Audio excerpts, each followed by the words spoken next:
and welcome to the SmackDown review. I'm Adam Wilbourn from WhatCulture, joined by another Dollywood, Michael Hamflett from WhatCulture, here to review everything that happened on this week's episode of Friday Night SmackDown. But before we get into it, if you're a fan of this sort of thing, make sure you subscribe to WhatCulture Wrestling on Apple Podcasts, Spotify, Amazon Music, and YouTube, where we do daily wrestling podcasts where we're not going to review SmackDown, but some the show formerly known as NXT 2.0. We do Dynamite, AW Collision, pay-per-views, premium live events. We have interviews, roundtable discussions, and a roundup that we complete with a bloody good quiz, of course, on WrestleCulture. As I said, though, joined by Michael Hamflett here to review this week's episode of Friday Night SmackDown.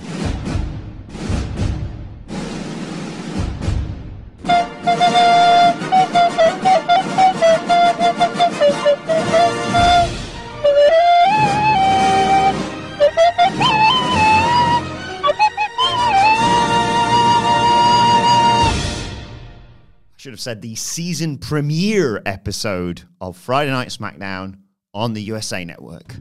No, I'm not doing it again. What a show this was. Yeah. And I'll tell you what I loved about this right out the gate before we even get started bit by bit. We said, it might have even been on the preview to this edition of SmackDown, that this is, I was going to say this is an exciting time to be a WB fan. What, 2022 to present? This period that we're in currently is a very exciting time if you like WWE's brand of business, because if they are nothing else, and these days they're everything else, but if they are nothing else, my God, do they roll out the red, blue, or neon coloured carpets when they change networks. Yeah. Like, they love their premieres, they love their debuts, they love to What's the C-Dub going to look like? Oh, my God, like, make the right impression. So we've got this. We've got NXT on the C-Dub. We've got NXT on the C-Dub the following week when they're going head-to-head with Dynamite. We've got, head-to-head, when they're going against Dynamite. It'd be stupid to call it a battle at this point. When they've got Raw moving to Netflix that's in January. Be big. They love... Technically, SmackDown on Netflix in the UK, that might count. It is like my favourite version of my usual example of... do you know the end of the world? Well, twist. The end of the world is actually tomorrow on Monday Night Raw. Yeah. They actually then try and do, the beginning of the known universe in all existence. That's this Friday night, baby. It's a narrative Big Bang. That's what I like to call it. Well, we made it a minute before we got in trouble. But, yeah, there is so many of them incoming, and... you can, at this point, typically what would happen is they were good / very newsworthy in the absolute worst, Vince McMahon has got no brain, this man is going to die in his chair, we are going to suffer this terrible creative forever era.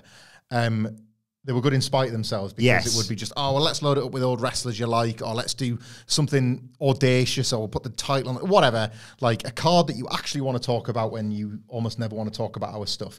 WrestleMania feeling in the air. Now, with a product that is booked competently, that is massively satisfying to the bulk of its audience, they have the opportunity to do both. So you get the sense of spectacle and you get the sense of occasion and all that kind of stuff. Meanwhile, there are actual characters that you give a toss about. There are actual storylines that are driven by these things. I always use the same example because I think it's the best one of the current era. Maybe that'll be topped in 2 weeks in Chicago. But Raw is Triple X.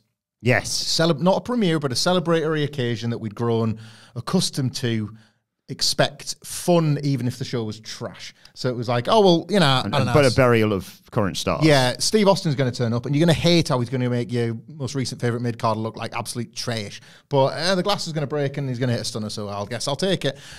And then Raw's Triple X, which just opened with like an all-timer Raw segment with a trial of Sami Zayn. It had DX running in fear from Imperium. Oh my God. It had like the most noble attempt yet to actually have The Undertaker pass his legacy onto Bray Wyatt. Yeah. Like with that little sort of, you're not supposed to know what this meant, but this was a moment between them. Like there was so many things where Triple H was trying to do the, not only did we do too many of these burials, but I was involved in at least 50% of them. And Fraser Cranium who posted that classic image from a while back of all the clique having a hug and Seth Rollins being like... An absolute ironclad classic of the genre. Such a good photo, that. But as representative as any other example you come up with, you know what, it's funny that you mentioned that, because I was thinking when DX did it to Damien Sandow. Oh, yeah. They all got in the huddle and then they pedigreed him. It's like Triple H was involved in half of these burials. They buried the Ascension as well. Ascension. Like, they're doing pretty well. What if we beat the crap out of them? DX, the APA. Yeah, that's it. Revival at Raw 25 in the Manhattan Center, but they got the honor of working with their DX. And Still think it's funny about the people who bought tickets to that show, though. 4 figures. 4 figures, and they barely even got that many off the main roster. Just they were lucky to nonsensical Taker promo on it. Yeah. They got the Miz to drive across town. I think they did I think Matt Hardy and Bray Wyatt were still having a bit of a feel, and they just blew it off. Yeah. Just do that, and then we're going to go back to watching the screen.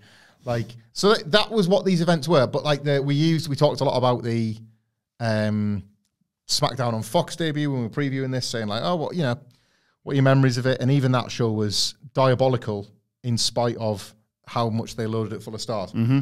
The Rock opened it and Cain Velasquez closed it. It was bananas. And yet within that, like, you had Baron Corbin made a fool of. You had Kofi Kingston getting destroyed by Brock. One of the worst, like, all-time worst. We should run through that on Friday. Remind me on Friday. I'll run you through the rest of the stuff that happened on that show, because I'll have notes. Like, all-time worst stuff happening in front of you, but it was like, well, this is weird for a week. Not this. Season premiere, huge stuff, massive ramifications, massive storyline developments. And in my opinion, and I put this out on X in my post-SmackDown excitement, but one of the most pivotal bits of show and tell from WWE about the direction between SummerSlam and WrestleMania. Yep. And a vital, I'm not even going to call it a pivot, but a vital acknowledgement of something on this show that needed to be done so we could really get into gear. And something on this show, there's a lot of people out there on X who will tell you, lol, lol, lol, lol, lol, lol, Lamafau, and they're not laughing. They're not laughing. I'd argue there was a genuine laugh out loud moment on this show. We'll get to it in due course. Oh, yeah. And also, I think it speaks volumes. Me and Andy talked about this on the news. Big season premiere, sort of implied, I'll give you that, Cody, Solo, Steel Cage, everything that's been going on with the bloodline, kind of can guess, especially because they kicked the crap out of him about a month or so ago, Roman's going to come back. Not even a word about it on socials. That speaks to how hot WWE is right now, that they don't even need to say, maybe Roman's going to show up. He'll probably be Tune there. in, buy a ticket. Because, God. Yeah. Anyway. We were able to...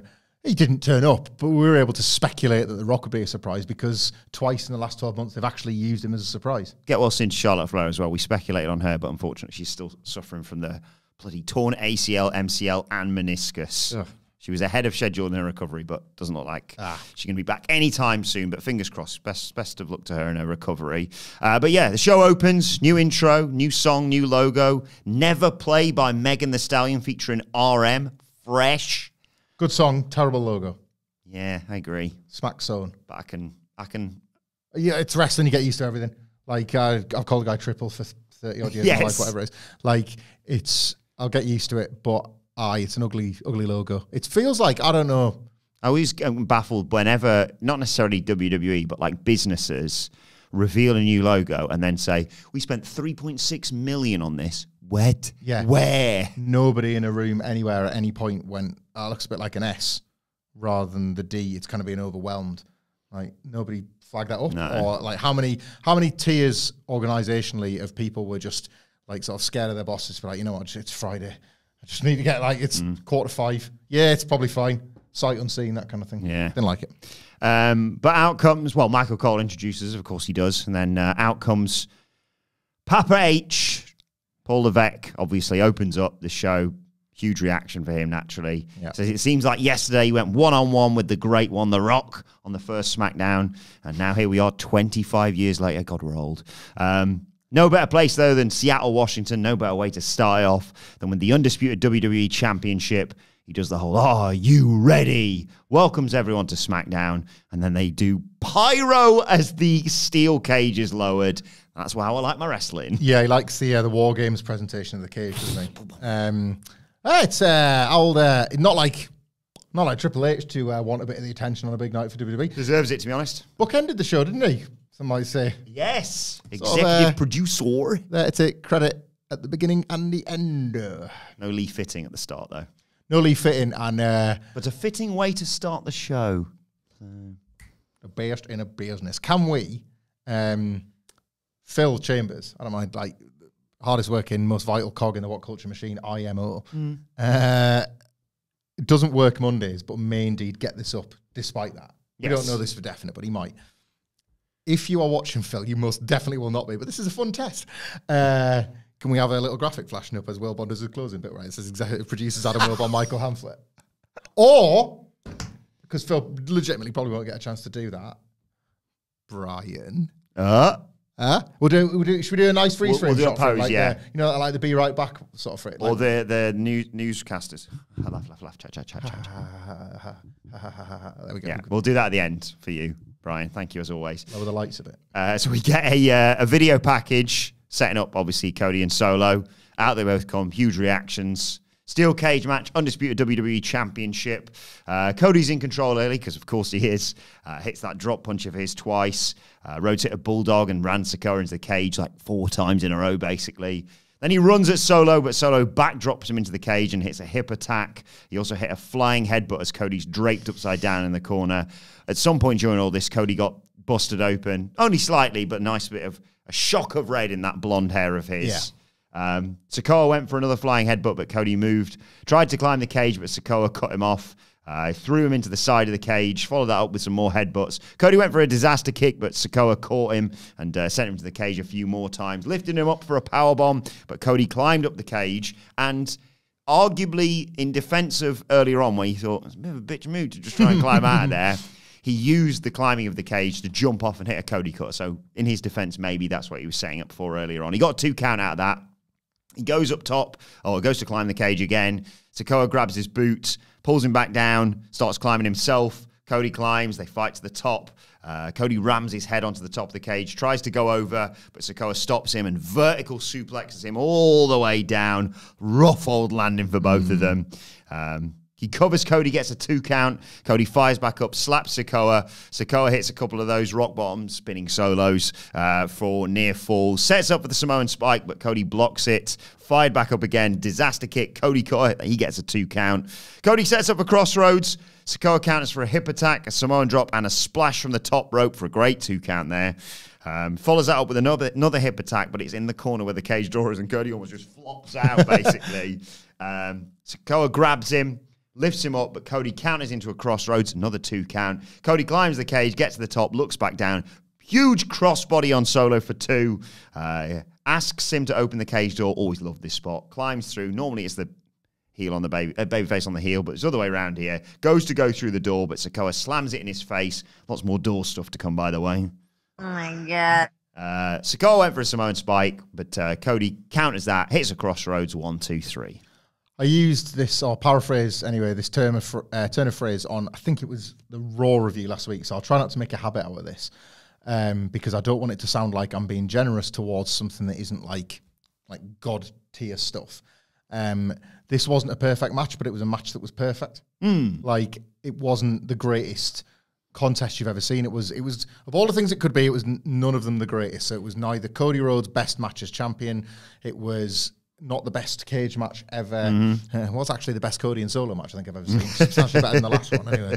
But what it was like everything it needed to be for what the story and the continual reveals of where this was all going and the future development of the bloodline. It was way better as part of, like, when it was packaged all together with what we got on this night. So I really enjoyed it on its own terms. We never thought Solo was leaving this champion, no, did we? And WWE got so much right with this, right? Because they put it on first, which, yeah, it might have been, are they panicking about potentially losing viewers? So going to look that up then. I don't think WrestleNomics has dropped yet, has it? USA's reach compared to Fox's might be smaller, I don't know. Our American viewers and listeners can let us know. But perhaps they were just panicking. You know, it's a changing channel, isn't it? The viewers have gone to Fox looking for SmackDown, and they can't find Where's it. the upper? Where's the upper and the down? Wait a minute. You know the guide that we see before the channel? Where does it say? Oh, it's there. Just turn it on. But, like, anyway. So the channel no WrestleNomics report yet. Just they've passed 1 million views for the Roman and Cody thing. None of them main event. People that cash the checks with the Fast Nationals yet either. Oh yeah, that's a good point. Those people on WWE's payroll. Keep going. They kind of, if it wasn't just a ratings ploy, it was also a ploy to ensure that this match had the heat that the SummerSlam one didn't. I'm going to go off on a rant here. When people, and I'm not going to name any names, but there are certain people that when you dare to say about, and it is a promotional divide thing, I'm not being tribal on purpose here, but it is a promotional divide. When some people feel like they have a reasonable complaint about the length of an AEW pay-per-view or the sheer amount of matches or anything like that, it's not to do with the running time. It's not to do with a volume of wrestling complaint. It's simply to do with how much any one individual can take when they watch a show. Because that's so subjective, it's why it becomes such a row. Because you and I, despite some of our shared tastes, might have a different amount of wrestling we want to watch on any given show. Yes. You can extend that to every single fan watching, right? And that's why there's no right or wrong answer. The show that we get is the one that Tony Khan wants, in the same way the 5-match one that, Triple H wants. What I think isn't discussed enough, especially amongst the people that like to pretend there's absolutely no problem just because that's the way they like it. They're out there, you know who I'm talking about. What they don't acknowledge in this argument, in my opinion, is that the 0 hour, it's like, just matches for the people in the building. Is it not possible that those matches might exhaust people? Is it not possible that by the time you reach the main event of your pay-per-view, not only have you seen everything on that pay-per-view, which there is a lot, you have also seen, if you've been in the building since doors, everything on the 0 hour. And we are all only human, and we all need to take breaks, go to the toilet, get food, or whatever. I'm not trying to open that door. Like, that door is there for every Monday after a PLE or a pay-per-view. We can all have that fight then. This is not the fight I want to have today. But to bring us back to this SmackDown, by putting it on first, yes, they might have done some dark stuff. Yes, they might have taped Speed, or I don't even friggin' know what gets taped. Level Up or whatever, whatever gets taped before a SmackDown main event, I guess. Jeez, what a level up that'd be, by the way, to film this here. Yeah. It's probably main event, but either way, whatever's put in the can before SmackDown, it's nominal when you're talking about the opener. The people are excited to be there for the stars of the show, and well, there's none bigger than Cody right now. So they're putting that match on first when the crowd are going to be the absolute hottest. When were Cody and Solo in the total opposite position? SummerSlam. Yeah. Right? That was one of several reasons why that match failed. Like, Solo's another big one. But that match failed for a number of reasons, one of which was total burnout and this chemistry not really being enough to drag everybody up when they were waiting for Roman Reigns. They were like, you know what, we're going to sit on our hands till the Tribal Chief turns up. Like, we'll just wait for the OTC, thanks. This had none of that. The fans, none of which, I'm with you, believed that Solo was going to win, did not care. They were bang up to see the biggest star fight for the richest prize in a gimmick, right? Yep. So, and Solo Sikoa was there. That was kind of how he played that. I love the fact he plays this role so well. Well, now I think up until this week's SmackDown that we're reviewing right now, there was a debate to be had where neither me or you were going to budge. Where it would have been like, Wilbourn, I think that's a lovely observation, but I think you're lying to yourself and everybody else. Being too generous almost. He's a fraud, and unfortunately he's stuck in a position that is above his current level. Yeah. I think now, as a result of defeat here and everything else we got on the show, it was openly acknowledged by the creative that this man is now kayfabe, not built for the position he's got. Like, if there was any, like last week or the week before when they were in Berlin, like they had Solo Sikoa. Jacob, I've got something else I want to get off my chest. I kept really quiet about this, right? I'm still fighting for this title. Like, and you're watching going, how? Like, how have you got that? Now he can say that as much as he likes, and I won't believe him because he's a phony faker.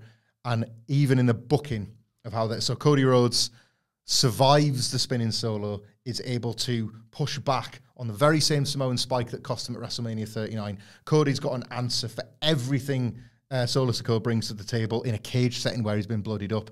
This couldn't have been a better presentation of putting Solo Sikoa down and out as a formidable threat as they go through months of Solo saying, oh, I'm still a formidable threat. It's like, well, we saw that you're not, mate. We saw that you're not. Like, we've shown you race. But everything we got in the post-match, everything we got with all the other stuff to follow later on was him. Now he's trying to hide it. This is the line. Now Solo Sikoa is trying to hide it. See? No, absolutely not. I don't know what the ocean's got to do with it. As of now, it feels like, I still think SummerSlam was them being like, show me what you got. Okay. And I think he did. And I think what he showed them was, the answer was not enough. And I think I've been right since WrestleMania 39. So, look, I'll say this about the OTJ. If you want by to, the way, I've heard that so much. When they said the OTC, yeah. I thought someone had misspoke because we've said OTJ so much. If you want to be the OTJ, you've got to have the courage of your convictions. Exactly. I'll give you that. When have I ever been wrong? Well, I was popping over the weekend, high on our own supply, basically. And I messaged you just apropos of absolutely nothing. Remember, the 10th of May. I forgot about that, And I forgot about that, despite all the remembering we were supposed to have done for the 10th of May. We'll bring it back next year. Yeah. Well, right. Has Phil given us a date for the Wembley show going up? Oh, well, I don't know if it's not the 10th of May. What if it's the 5th of November? What do we do then? Uh-oh. 10th of May is a Saturday if someone wants to run a PLE. We'll give you the best possible. Nobody will forget the date. So anyway, post-match, of course, as anticipated, out come the rest of the bloodline. They surround the cage. They climb into the ring. Michael Cole's yelling, "Raise the damn cage!" He's really good, I thought. Sikoa finally hits the Samoan Spike on Cody. They all beat him up. Jacob Fatu hits a moonsault and then decides, actually, that wasn't enough. It's Solo, isn't it, then? Good up there. Good up to the right to the top of the cage, and he climbs up, except just as he gets to the top, and he's holding on to that thing that's holding the cage and what have you. Roman Reigns' music hits. Oh my God. Roman Reigns, like straight on the screen. Mark me down as scared and horny. Could have just jumped. Jake, no, but I like the fact he's just like, oh, bollocks. And he's like, actually, technically, I could be outside the cage in a second when he gets in. So Roman Reigns walks down. He does, Jesus Christ, aura out the ass. Just shuts the door behind him. So good. Good. You three and Cody are going nowhere. He kicks the crap out of Tama Tonga. He beats up Tonga lower, of course he does. But Sikoa attacks him from behind. But Solo Sikoa runs into a Superman punch. And Jacob saves his tribal chief by pulling him out of the cage. And Reigns is like, you and I haven't been properly introduced. Get your ass in this cage. And Jacob goes, okay. Yep. Gets in. He shuts the door behind him. Oh my God. Fires up. And Sikoa goes, Jacob, come here. Pulls him out of the cage. Ah! Yeah. Not yet. We're not getting it yet. So, you think, oh, that's disappointing. And then Tama Tonga and Tonga, I think, this is our chance. Beat up Reigns. Cody gets up. Not having this. There's one note, and I think you are going to agree with me on this one that I would give to all this. Crossroads to Tama Tonga. Yep. All he needs to do then is the Bray Wyatt point. And then we got the spear. Well, we got a spear from Tonga. What a moment it was. Roman Reigns to Tonga lower. And there's a little moment. They look at each other. They look at the bloodline. And like, Solo's got his Ulafala. Cody's got his title. Roman's got nothing. And they just sort of awkwardly stand in the ring together. But like in the best awkward, like, ooh, what happens now? And we get the answer to that a little bit later on. Immediately after this, I'll just mention it here before I get your thoughts on this post-match thing. SmackDown GM, can't remember what his name is, said everyone's been sequestered in their dressing rooms, and Solo's actually asked for a match, but I've no idea what kind of match that's going to be. I'll find out and get back to you. Oh my God, this was motherfucking goated. Like, I absolutely loved every bit of this. Yeah, me too. Solo Sikoa, and I've just alluded to it through the match, and it was just like, if you weren't crystal clear on where everybody's at these days, you were given it in the form of Solo Sikoa and Jacob Fatu's interactions here. The idea that Jacob Fatu, the complete saviour of Solo Sikoa, was ass in the cage, and then showing zero fear in front of Roman Reigns, and Solo Sikoa being the one who looked like he's doing the same for Jacob, but it's the total opposite, right? He's like, oh, you did for me, so I did for you. No, Jacob's ready to fight, mate. Yeah. You're a complete coward, and you're a fraud, and you're on the throne of lies. The only way it's better if Solo would be like, I'm being pulled out of the cage and there's no one there. There is a bit, and it's just why. Let me get the graph out again. Professional wrestling, yeah? Matches. Okay. Entrances. Production of the below. There's the order of the things that matter when money is being made, right? The bit when you've got Jacob, so you've had to sneak Jacob out of the cage before Roman slams the door. Climb down the outside, didn't they? Yeah. Before Roman slams the door. So you're thinking, oh, when is he going to be in there? No, he's not in there. Why? Because of the staging of all of this. So then they go around to the front. Obviously, Cody at this point has been laid out. He makes his comeback at just the right time. The visual was just glorious, and seeing the two of them coming together. The babyface superpowers. This sounds so obvious. I love over babyface Roman Reigns. Like, I've been waiting all my lifetime for a moment like this. It's still incredible watching him just be earnestly over babyface. So he comes and kicks ass, all that sort of stuff. And then there's a bit where you've got Solo and Jacob in the aisle, and Jacob's given the Ulafala back. And then I love how he's like, burst of blood. I acknowledge you so fucking hard. Like that. It's like Paul Heyman never acknowledged. And that's the point, right? Is because if he isn't acknowledging him so hard, what's the point of it? Like, what must Jacob see in him? And that moment when he doesn't, yeah, exactly. It's going to be groundbreaking. He's got to be that invested because he's that invested in everything. He's invested in doing the moonsault he's about to do. He's a killer. So he's not capable of nuanced thought right now, but that day will come when it comes to Solo and the bloodline and the family links and all of that. But Cody, in just this, like, and it's just so WWE, and that means I love it more, is like, he goes and gets the belt, and he has to have it in his hand for this moment to register the way it does. And I don't care if on the internet tell you you're thick for liking this. I'm a on the internet, and I'll say you're a genius for enjoying it, right? The bit where Roman is staring between the Ula Fala and the belt, and the Ula Fala and the belt, and the new bloodline and Cody Rhodes. No friends, no enemies, prizes, stakes, things that matter, like a motherfucking bracelet. Sometimes things can matter that might seem silly on the surface, but we are all human beings. Yes. I love this.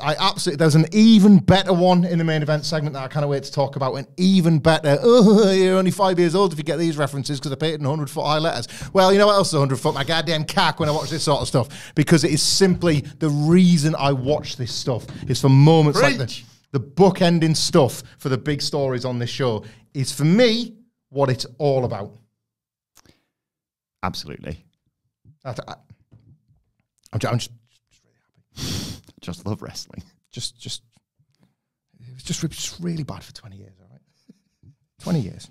Unfortunately, the length of the main event and the length of this meant that a match had to be cut down. Although I would argue you kind of got the things you needed from what came next. It was Michin versus Piper Niven, and it was just kind of playing the hits, basically. Niven goes to the outside early. Michin hits a suicide dive, then decides, really kind of pissed off with Chelsea Green, who's, of course, accompanied Piper Niven to ringside. So she kicks her in the head, does Michin, grabs a kendo stick and just twats Chelsea in the face with it.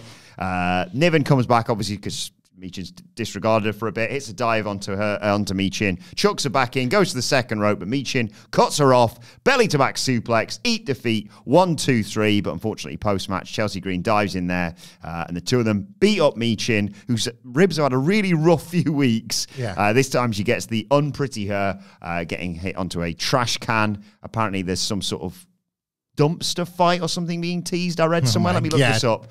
Chelsea Green and Piper Niven stand tall. I'm going to look that up whilst you give your thoughts. Based on the Nia finish in this, are they going to rebrand Me Bin? Right. Is it a bit, or is this the second match in a row where Michin's not been able to find the weapons? It is a dumpster fight. Oh, my God.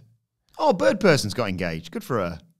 Yeah. Sorry, I've just seen this on Wrestling Observers. When was the last dumpster match? Was it the Braun Strowman one? Ooh. Feels like it was on Raw. Maybe. Been a while, yeah. Anyway, yeah, this Michin can't find the weapons thing is really distracting, and I don't like it. I don't know if it's a character trait or at this point she just doesn't remember or hasn't been told where the weapons are or whatever, but I find it weird.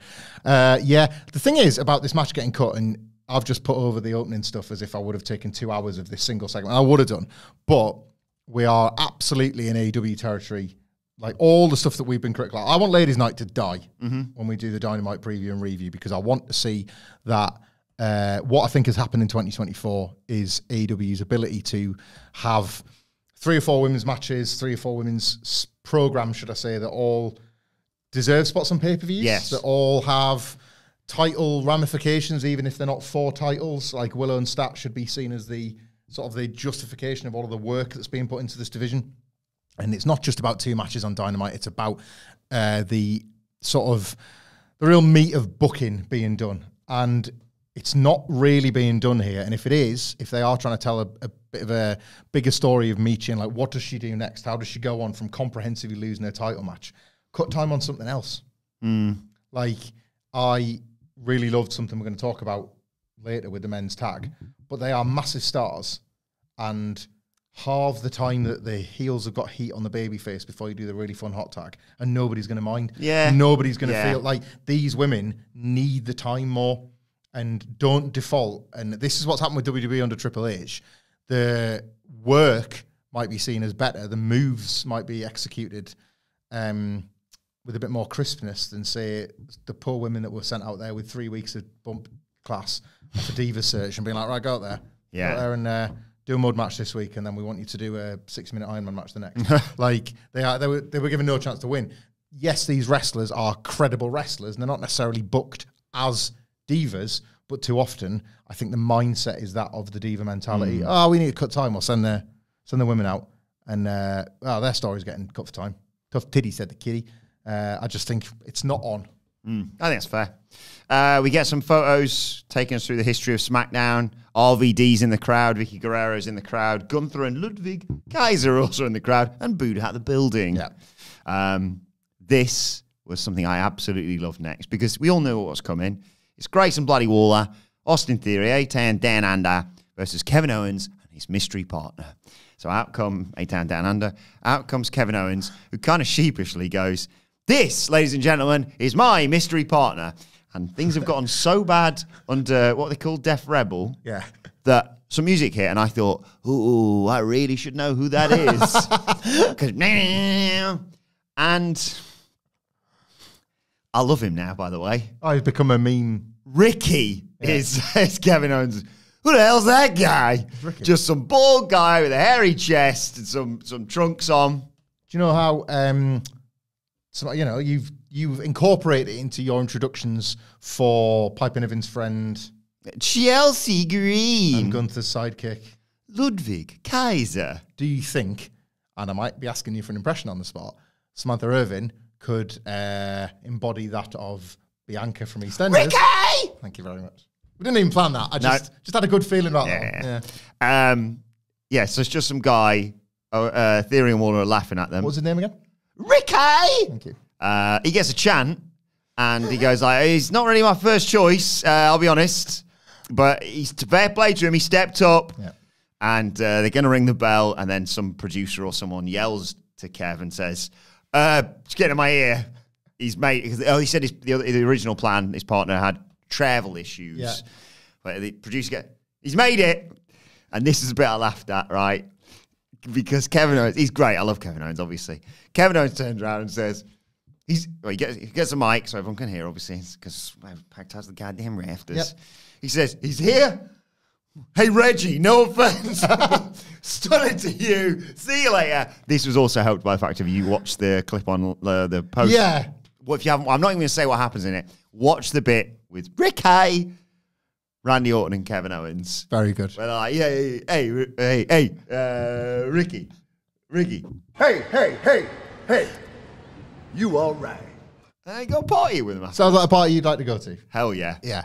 Rob Van Dam on another planet. Anyway, so yeah, he stuns Ricky, and of course out comes Randy Orton, who's his real mystery partner. Love the idea that Randy Orton travels exclusively in his wrestling gear as well. He just got here. You don't need to get changed or anything. No, I was like, Yeah, who did that before? Was it Brian? Someone got changed in the back of a car. That's right, yeah. Was he doing 2 dates in one night Something or like something? that, yeah. Regardless. Was it a TV taping once? Good faces from Waller and Theory in this, but they're like, oh, not him. Yeah, I was at a TV taping one where like WWE had, I think it was a Raw, and it was SmackDown somewhere in the country, and I was at Raw, and they were at the very end of the TV show. The guy that had opened up the house show was in the main event segment of Raw. That's class. Do you know who that person was? Who? And considering UK roads, this wouldn't have been an easy task. I think it was maybe somewhere like Edinburgh to Sheffield or somewhere like that. But so I was at Raw, and this wrestler opened a house show in order to make it for the main event. I think I could give you 5 guesses at this, and you might not get it. It was from 2009. No idea. The Dead Man.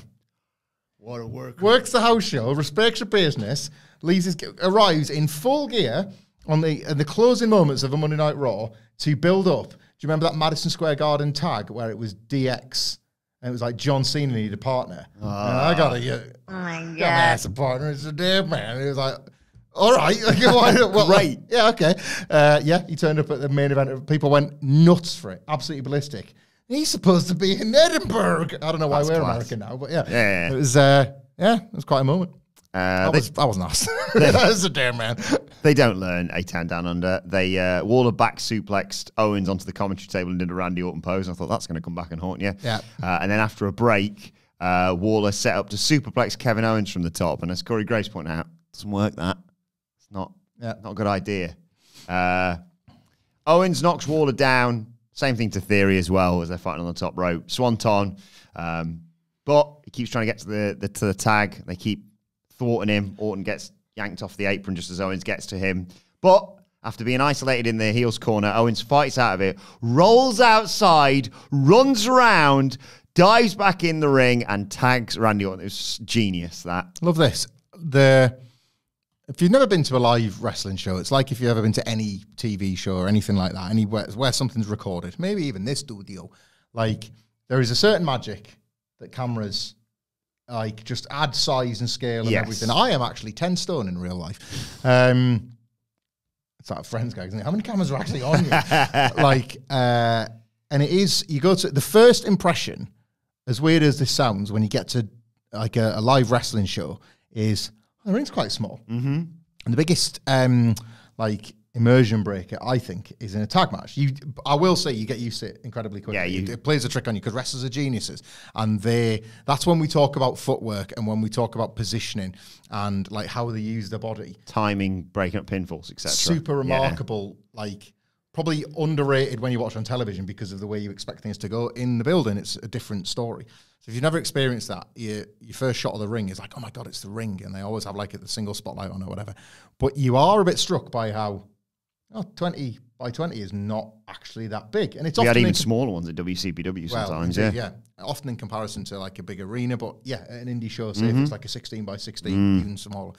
And it's the job of the tag teams to, like the phrase is, cut the ring in half because you really need to. You really need to imagine that the corner is not, in fact, 20 square foot away. It is, in fact, 100 years in the... Revival was so good at that. Amazing. I mean, FTR still are, but I'm just saying, And Kevin Owens, reaching from as far into the heel corner as he could to honestly make it say, like, I will never see you again, Randy Orton. It was such a smart thing before he did the actual smart thing. And even then, watch how he runs, because you've got to wrestle to run it. Because if you ran as a normal human being would, you're there in about 5 steps. It's like, oh, that's why you just every time roll the floor, run around, make the tag. You have to simultaneously do something that can almost never be done in a tag match and also not break the rules for everybody else, because it's a bit like Mick Foley getting thrown off Hell in a Cell. That is such a challenge then for every match ever in that cell to carry as much like heft or feel as violent as what The Undertaker and Mick Foley crafted that night. This Kevin Owens, like this spot at least, ran the risk of destroying every tag match ever. Yeah. It's quite a lot of pressure.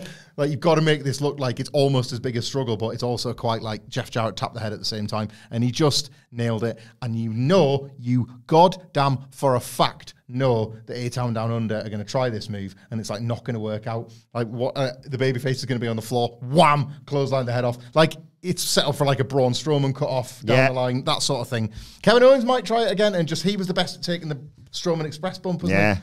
Like, you've created a bump rather than killing a match type. So inspired.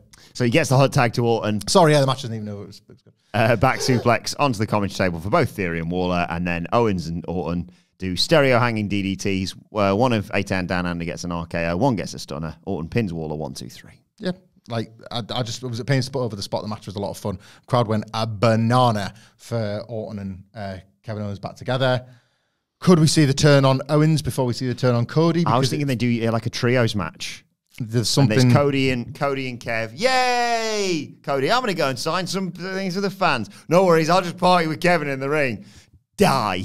Yeah. Orton's presence, whether we're sort of projecting this onto him or not, now comes with a little asterisk of when's. Especially if they do the thing now of like, Owens is there when Orton asks for the title shot and Cody goes, you kind of have to work for it. Yeah. Like, oh, he didn't.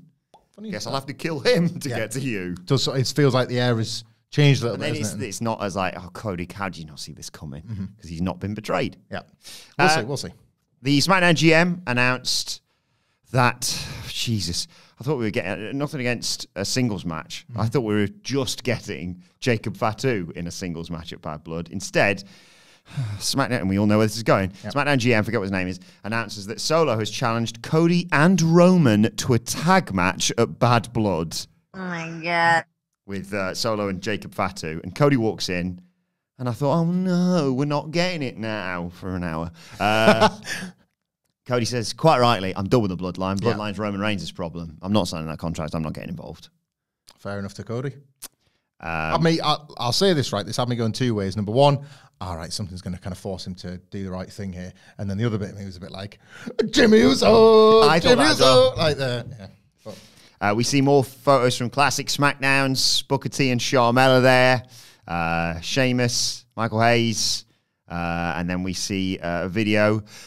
Fish boy! Pretty Deadly Nia Jackson demonstrating at the Seattle Fish Market or something. I really want to go to that Seattle Fish Market because I did I can't remember if it was in business studies at GCSE or in a job where we had to watch it as like a training day.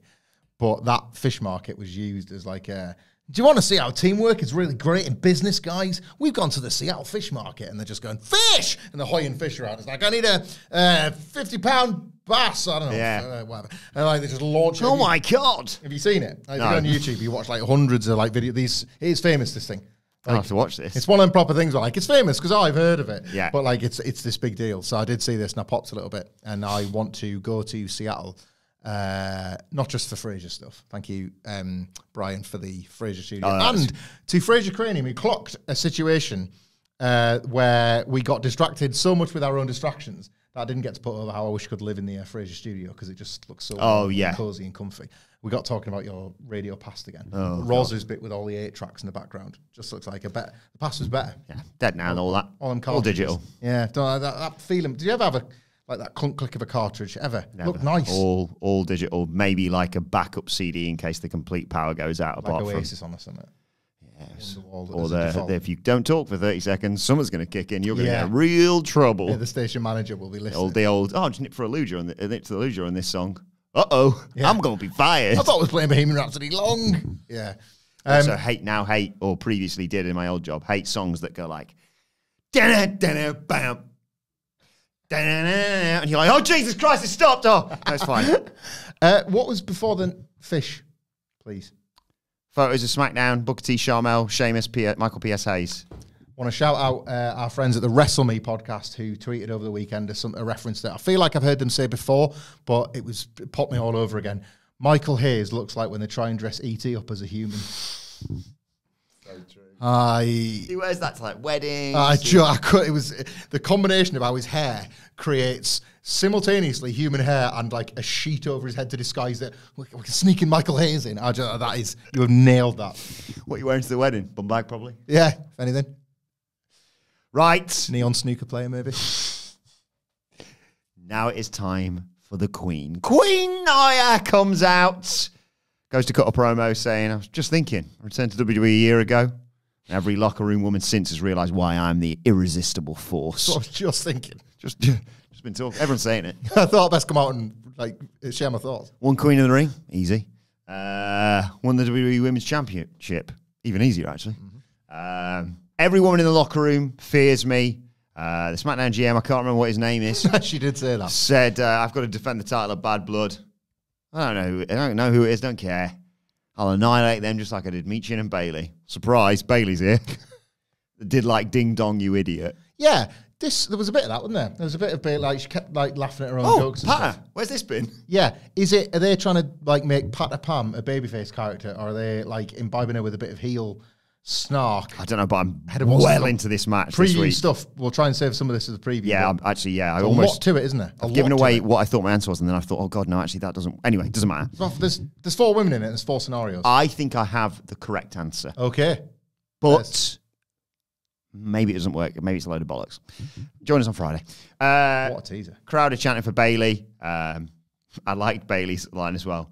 Hey, fair play. You had the greatest year of your career. It wasn't exactly a high bar to clear, though, was it? She wants a rematch. Nia says you're in no position to demand anything. It's not like last year when you were hiding and being helped by Damage Control. I run SmackDown, and I don't need a posse to do it. She says, all right, then. This is Bailey. I know I use Damage Control, but what's Tiffy then if that's not someone helping you? Maybe you owe Tiffany Stratton a match, actually, considering she... Hey, it's Tiffy time! Out she comes. She says, this is so pathetic. Don't listen to her, Nia. Bailey's just jealous. She doesn't have the Money in the Bank briefcase. I know, which right there. Another reason I've got a theory about this match. All right. I'll get back to it. Yeah. Friday. She's got to beg for a rematch. Bailey's like, I beat you last week. Tiffany says, well, you want to beat me because Nia got involved. And there's a little moment where you think, what did you just say that for, Tiff? Yeah. Nia just looks at her, says, you almost had her. Me, this is Nia. Looks like you almost had a prayer if you faced me.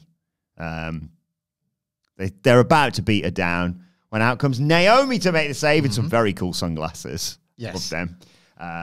Naomi says, you want to have a bare knuckle fight then? We can fight. I'm not going to sit back and let you attack Bailey, Tiffany. And actually, while I'm on the subject, it's been a while since I've held a title. And I was like, damn right it is. Here we go. Put your money where your big mouth is, Nia. And Nia says, you want a title shot? You want a title shot? Maybe we should have a match. And Bailey, imagine if she just said, yeah. Bailey went triple threat. And Nia went, yep. Oh, bollocks. Bailey says, triple threat. Nia says, no. Tag team match. Me and Tiff, you and Naomi. Whoever gets the pin can face me at Bad Blood. But whoever loses, loser leaves. Friday Night SmackDown. I'll call back to Michelle McCool and Layla, was that? It was, yeah. Terrible. Not their fault, of course, because they just completely changed what the stipulation was. So this was... Tiff says Toodles, and then Naomi hits a hip attack on her. Yes. Extractor jumper. And Nia pulls Tiffany out. I love the outcome, and I think the certain interactions in this quartet will be... you can re-examine it after the match. I think the interactions, the interplay between Bailey and Naomi, and like the Tiffany and Nia stuff is on the nose, but it's supposed to be because you're supposed to be always looking for that now. They've already done over cash-in tease in the Michin match, so it's not even they're not running away from it. They're staring into it. But the Bailey and Naomi stuff is sort of just as interesting because of what you can't quite figure out, which maybe the match will start to reveal on Friday, which I'm very much looking forward to previewing. So instead of just outwardly praising what I think is really interesting booking, because there'll be loads of that in the preview, I'll critique this slightly in that the Nia Jax delivery of the stipulations had to go a certain way. It had to be, so you'll agree to the match. Babyfaces agree to the match. Well, twists, mother effer, because in fact, there's also got to be this. Still want to agree to it, and then because their babyfaces are like, yeah, we can do this. It's because they ordered it like that. When Nia Jax said, whichever one of you gets the win, you get a match against me. And it's like, well, so you're going to lose. Like, you're going into this match. What if Tiffany pins Bailey? And that went through my head. It was like, well, so Tiffany gets the pin, and then, I'm just asking questions. But then, yes, she might get the pin. Because now, if she gets the pin, one of those has got... What if Nia gets the pin? One of those has got to go. No, never mind that. Well, then she fights herself and becomes a two-time champion. RKO's herself. The only person that can stop me is that she hits an annihilator. Can you annihilate yourself? I was that way. Yeah. If she had a head up her ass, I don't know how it would possibly work, but she sit there, she just light up. Well, Dwight, no, you don't.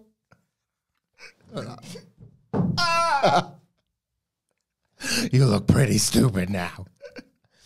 So it's Nia Jax versus herself at Bad Blood. That's what it booked. Sorry, don't even watch the SmackDown preview now. Flinging herself up against the cage. Light out. She's like that, then she has to run to the outside. That's got to be Kane. She's playing all the roles. She's Kane, The Undertaker, and Shawn Michaels. And Paul Bearer. She's all four. All right, so Cody Roman, we've got our main event. Nia Jax versus itself. It's The Undertaker versus The Undertaker from something 94, but it's Nia Jax. And they haven't got a look-alike. He gets into a shoot fight like she did with Charlotte Flair. She goes in afterwards. What was your least favourite title defense? Probably Bad Blood, because she was really unprofessional. Yeah. He used to pull her shots a little bit. She went to Rumble. At WrestleMania. Just the Hangman Page mirror promo. Nuts. Blood everywhere. But yeah, all good stuff. All good stuff. Yeah. I'm excited for next week. I really am. Lots of ramifications to the preview. Roman's going to address, according to this SmackDown GM, I can't remember who his name is. Busy boy. What's happening at the end of this show. So he Ron Simmons and Teddy Long. Teddy Long did another good thing on socials with the one-on-one with the Undertaker. Yes. So. I'd be lovely to... you should get him on for an interview. See if there's any change down the back of But the yeah, sofa. I was going to put out a little chat with him. Wait, Yeah, we did. just a little one. Very brief. What, he wanted a longer one. He went a long one, but Bobby Roode's there, Damien Priest there, and William Regal. Did someone sing "He's a Man" in the background when they were showing William Regal? Probably. I couldn't hear or see anything because I was just distracted by him shedding his skin, the snake. Andrade Mello 5 came next. Oh my I god. love this series. Don't you? This is one of your favourite things. I've of the gone for entire it's year. Andrade Mello again. They've got nothing else to book this bloody show. Oh wait, it's one of the best matches, best feuds they've had in years. You desperately want like this to go from it may end based on this as a best of 5. You want it to 100% Mello's costing him. you want it to not just go to a best of 7. You want it to go to a best of 9 and then be a tag team. Yeah, The bar 2, if anything. 2 better than the bar. The pub. Hayes attacked Andrade before the bell rang. Andrade pushed him off the top to the outside and hit a moonsault. Hayes fights back, but Andrade hits him with a big boot. Just breaks the count, rolling back inside. He's beating him up outside, sorry. Rolls back inside to break the count, rolls back out. Stands on the barricade, and Hayes hits him with a Spanish fly where it looked like he landed on his face. Oh my god. Takes to a break. When we come back, Andrade goes for double knees but misses. Hayes tries to capitalize. They trade move and pin combinations. Andrade tries to lift him, but Hayes hits a first 48. Andrade comes back with that Oh my god. spinning back elbow of his that looks like it kills someone every single time. People, I'll say this for that move, right? People still share that online as if it's the first time they've ever seen Yeah, it. it's And I have so good. I admire I am at the point where I like that move, but it doesn't. It's not that thing that just like makes me basically just behave like an idiot, like I did at the start of this podcast. And yet, the way that other people still respond to it does something to me. Yeah. Like the crowd always come up for it, and it's like that is super effective. If I had a because- spinning back elbow as a finish, I'd retire it probably. Andrade goes up top and does the whole, I've missed the moonsault, but I've landed on my feet. I'm doing a moonsault anyway. But Hayes gets the knees up, goes up top, but missed nothing but net. Great destroyer from Andrade followed that. Andrade fires everyone up, hits the double knees in the corner, but Hayes just grabs the bottom rope when he gets pinned. Andrade goes up top, but missed the split-legged moonsault. Hayes just kicks him in the head whilst they're up top. Andrade catches him, kicks him in the head, and he hits the message off the top. 1, 2, 3. Andrade goes 3-2 for the time being at least. Gets the win, and then out comes US champ L.A. Knight. Yeah. And says, let me talk here. Congratulates him on being the next contestant, he said, rather than challenger for the US title. He's won the hit and quit it sweepstakes. He's going to drop him on his head and retain, obviously, with everybody saying, no. Yeah. They've got just the most, they being Andrade and Carmelo Hayes, just the exact chemistry that you should have having wrestled 5 times, but without any of the house show seasoning. Yeah. So it's interesting in that if this was being ran 4 times a week and then they were going back out on television and doing it, the matches would develop in a different way because you would have tried a spot, then tried it again, then tweaked it to perfection, and then it arrives on television fully formed. They don't really get the chance to do that anymore. So it's still... The only tweaking they do is my nipples because I'm enjoying it so much. You know what makes Daddy Wilbourn's nipples hard? They feel like when they're adding to it, they themselves are like still experimenting. Yeah. The wrestlers used to I never get a bit, sorry to interrupt, I never get a bit in these matches where I think, oh, okay, this is just a carbon copy of what they did match 2. and I feel like sometimes the wrestlers had to be performative about the things that they've obviously been practicing on the house show, which, I'm not saying one is better than the other, by the way. It's, what you've lost in house shows, you've gained in like wrestler bodies and probably quality of life and all the rest of it. But like it was this thing where you could really test different audiences on a certain thing so that it could be magic on the night. Now they've sort of got to put it all out there and hope that the idea works. And it feels like for the most part, the ideas are working with these two. I'll tell you what's particularly great for Carmelo Hayes. Actually, no, it's great for both of these two for very different reasons.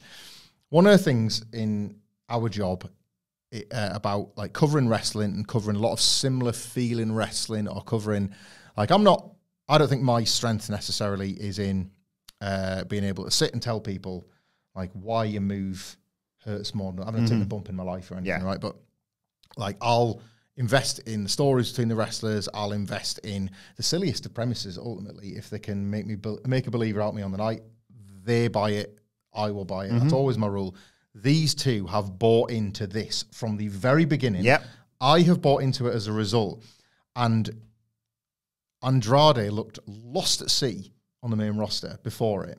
And Carmelo Hayes was kind of a troll heel as opposed to the NXT run, which was, guys, this is the greatest wrestler. This is the next Shawn Michaels. This is the worker of a generation. And I'm looking, and I'm doing the John Travolta and Pulp Fiction thing. Oh, where is this wrestler you speak of? Where is him, right? If nothing else, when this is all over, when this is all said and done, 7, 9, forever, next year or the next Fueds they're in, we've got our staple example of what can be done on a good day. Like, you need more. You can't just have, there was of course the Mello feud, and then there was... Yeah. And it works both ways. Like Mello, it was the Andrade program, but you need evidence that something can work as well as this has. And now that's buying both wrestlers some much needed credit for like future pushes. You could say they're almost singing from the same hymn sheet. Oh. Treat for you, Easter egg for the people watching this on YouTube, if it indeed ever makes it onto YouTube. Look at the point at which Wilbourn appeared to move over to the soundboard to cue up that gag, because that was when he stopped listening to it. Yeah. Just wait until the end of the sentence at that point. But it was a very good point, whatever it was. Bianca and Jade talk about defending... where's my soundboard? Bianca and Jade talk about defending their titles anywhere. NXT as well. They're going to NXT soon.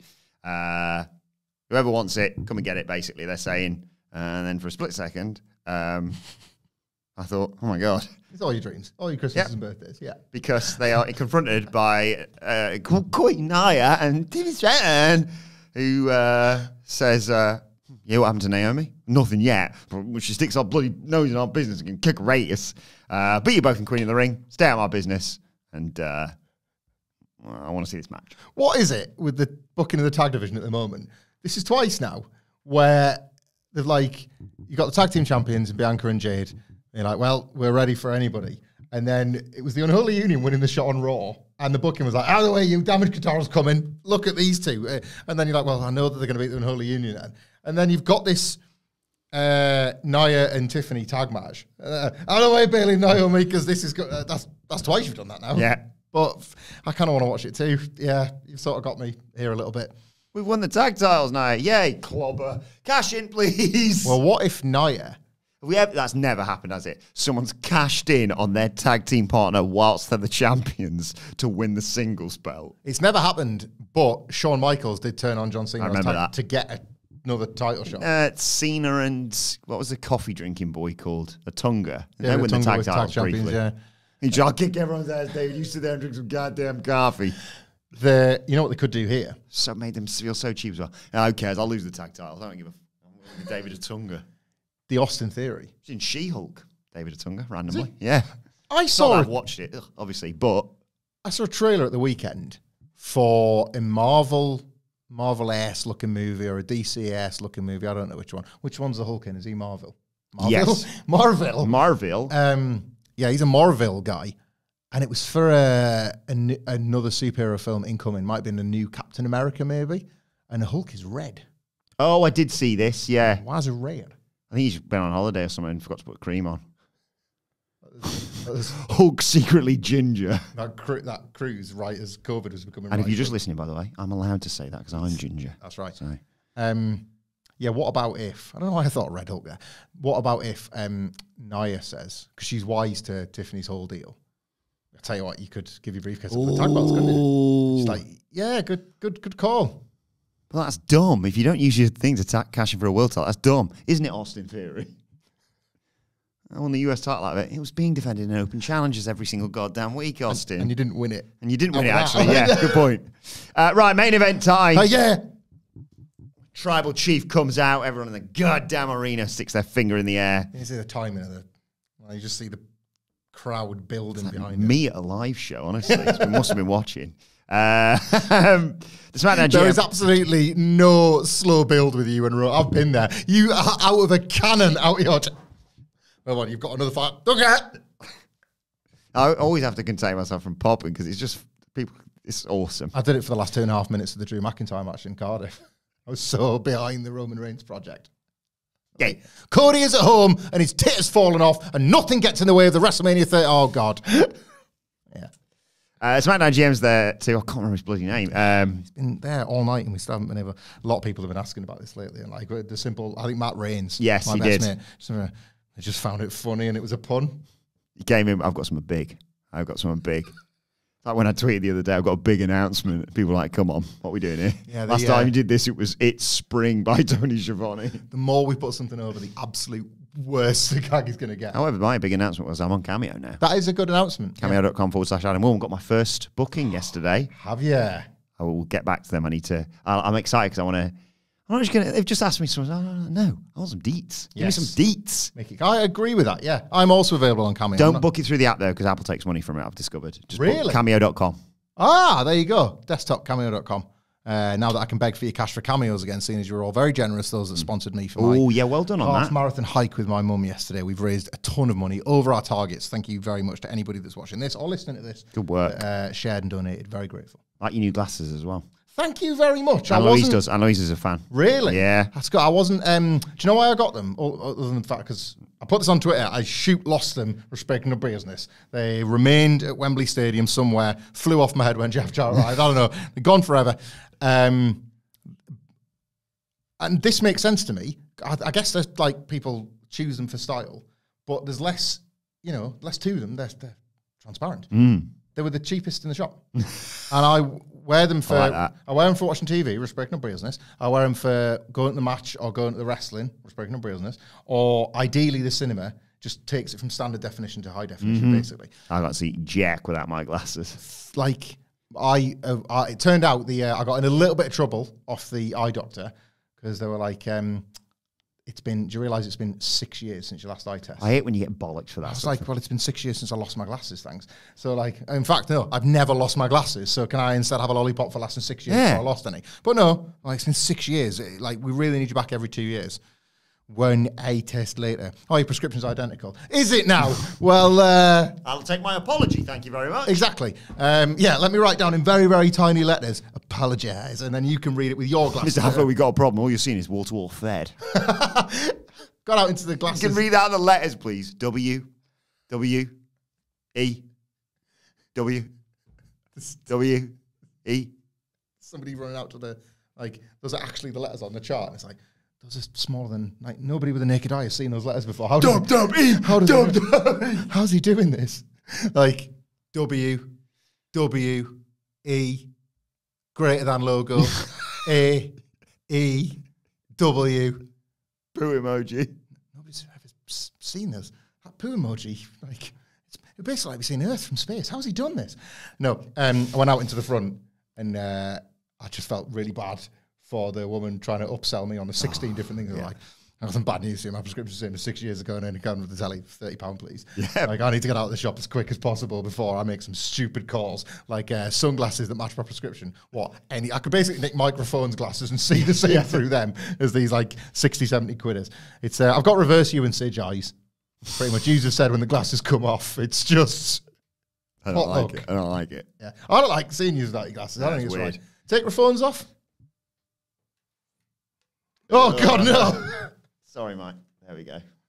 Even he couldn't see that. So, yes, Reigns is in there. SmackDown GM's in there. And SmackDown GM says, well, been a chaotic night. You and I do have a bit of history, Roman. But I want to say that with everything, Roman Reigns doesn't even say anything. He just puts out his hand like he always used to. Oh, my God. Awesome. Puts out his hand for the mic, obviously, like he used to with the wise man. Yeah. But the SmackDown GM doesn't do that. He hands him the contract. And the disdain with which he goes, ugh, takes it in his other hand, give me the goddamn mic. And the SmackDown GM caves, hands it over to him. And Reigns says, I don't want to confuse anybody. Something's changed, but not me. I don't need the SmackDown GM, whatever his name is. I don't need some contract. This family business is bloodline business. This family business is bloodline business. I got the intonation right there. I don't need a partner. I don't need Cody Rhodes' help. And I'm like, yeah, we don't need Cody, do we? I just completely dropped him. The scene in Toy Story, I don't want to play with you no more. Oh, Roman's here, Dad. And yeah, he recovered it into your Toy Story bin. Covered it in about 2 minutes, don't worry. Let's get one thing straight. Whether I've got the Ula Fala or not, I'm still the tribal chief, and not the original tribal chief. I'm the only tribal chief. Oh my God. This is my ring. This is my show. This is my WWE. Oh my God. I think there's someone who might want to have a say about that. Cody Rhodes come out. Yeah, pick him back up. Hey, it's the best. Here he comes. Out the bin you come. He says, your ring, your WWE, it was, but it hasn't been since WrestleMania. Oh my God. You know, God. I press the button at home. There's no button there. Oh my God. And no more needs to be said. You just hear the both mics get dropped. Me and the fans in the arena go, what the hell's about to happen? Out comes Solo Sikoa and Jacob Fatu. Ooh. It reminded me of that. Remember the 1 year ago? You and I have talked about this before. Remember that Survivor Series where there's like problems? I think it's like Edge, Snitsky, Triple H. Yeah. And they're like, 2004. yeah. When I went to Survivor Series, they get control of the show. Yeah. I'm going to win the title. No, I'm going to win the title. Like, this group's really not on the same page. The babyfaces attack, and I was like, "What the hell would you do that? You've united them against you now." Yeah. But yeah, out comes there they are. Solo and Jacob Fatu, and they come down and they look like they're going to get in there and challenge them. But of course, the goons come in. Tama Tonga and Tongaloa jump them from behind. But of course, the heroes, the mega powers, fight back. Cody hits a Cody cutter. Roman hits a huge Uranagi rock bottom. A rock bottom, basically.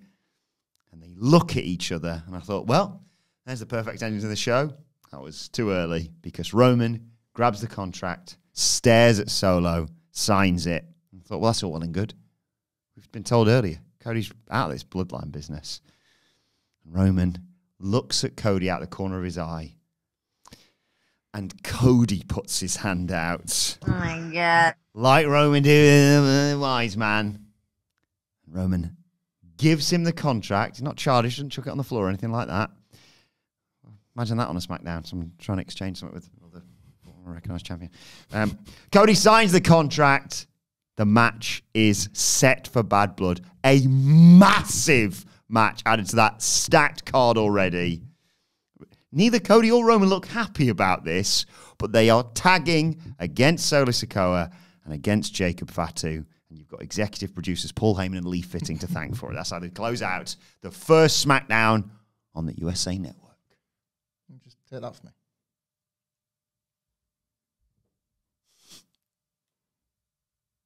Hold the phone. Was the Fed goated again? I think it might have been. What a moment. What a moment. I'm going to repeat what I said in the opener. I live for this. The hand going out. Cody Rhodes, little thing called symbolism, I've heard of it. Cody Rhodes not just wanting to go out there and say that this is his WWE, which he did immediately, by the way, as if it was some sort of klaxon. What was somebody saying backstage? That I'm not the top star of this goddamn entire business. Straight out there. Like, that's exactly how that babyface should behave. Exactly how that character. There are certain things that Cody Rhodes, as the world champion and as a babyface, can allow. There are certain moments of humility that the Cody Rhodes character can afford. Not that. Absolutely. If he is nothing else, like in his mind, what is he taking these bumps for? What is he traveling up and down those roads for? What is he doing? What has basically in character all of his life been for? If for then somebody to just rock back up and be like, no, you're wrong, actually, it's mine. Like, he cannot sanction that. He's had a bit of history as well with people coming in and saying, I'll be taking that spot, thank you very much. Indeed, he cannot sanction it. And I love that because it is both his biggest sort of trait and also this deeply rooted flaw. And it can be one day the catalyst for an incredible heel turn. Oh my God. Or it could be ultimately what gets him even higher up as WWE's #1 guy, the John Cena. And what is so fantastic about this and so utterly mouthwatering about this is that when there has been the sort of the changing of the guard over the years of WWE's undisputed top guy, even in the era where like you've got like Steve Austin getting backstage and being like, Rock ain't going to get over doing those nursery rhymes, kid. And it's like, I think he is, Steve. And I think you've got a bit of a situation on you, if anything. So you've got another debate for another day. But who put people over? They both got the merits. I was there in Dallas with you. Don't pretend you weren't absolutely screaming your goddamn lungs out. It's quite good. Other than moments like that, and they are rare, once in a generation, apparently twice, you can sort of see the passing of the torch Yes. has kind of happened, whether the person is ready for it or not. So John Cena assumes the role, and there is simply nobody. There are a lot of people. I love Batista. They literally tried to do it with him and Roman, and Cena was like, "The reason why I'm still here, mate." Yeah, like it is just not you, and as things are, it never can be. And then Roman gets it, and Roman like works for it and does so many things to earn it and just undisputedly be it. And then Cody, as like we would debate, spends a year doing it without the confirmation of it over his shoulder in many respects, and that's perfect for where we are at now, because Roman has lived it for such a long period of time. We are unclear if he is prepared to surrender that throne.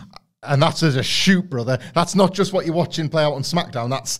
Is he done? Because we're still sat around this office going, okay, so next year you've got, let's say Gunther versus Punk or whatever, right? Not just throwing a name. And I'm saying that's definitely No, hang on, wait a minute. Just let's not trivialize that. The current world heavyweight champion versus the guy that basically needs a WrestleMania main event to continue breathing air. So like that is as much as a confirmation. That's night one. Excuse me, you're not quite the top guys, because we're the top guys too. And you're going, well, Rock's probably going to come back in for 41. Yeah. And you would assume Cody Rock for the title. What the hell is Roman doing? What does Roman do? Like Roman Reigns cannot sanction being the odd one out, and even if the Jacob Fatu match happening. But for the fact that you've got the work and the shoot overlapping, as you had with Rock and Austin, making this as exciting as it is, to then do the thing you did at the start of the show where Roman is actively showing you, the thick WWE viewer who just happens to love the product they consume, that the belt and the Ulafala are of equal standing to him right now. And it's like, but if you take your eye off one ball, you're going to drop both balls, that sort of thing. To then have Cody solidify that by putting the hand out and signify it is me, not you, that gets to call the shots with that simple gesture, that simple, incredible gesture. Like I did that with my hand on Saturday morning, but let's just say it was placed somewhere nearer here than there watching this play out. I'm just going to say it again. It is what, maybe not we, all of us, it is what I watch for. It's for stuff like this, and this is money, and I don't mean those stupid bad faith accounts that say, oh, look at like the pictures of AEW's, but I don't care about any of that.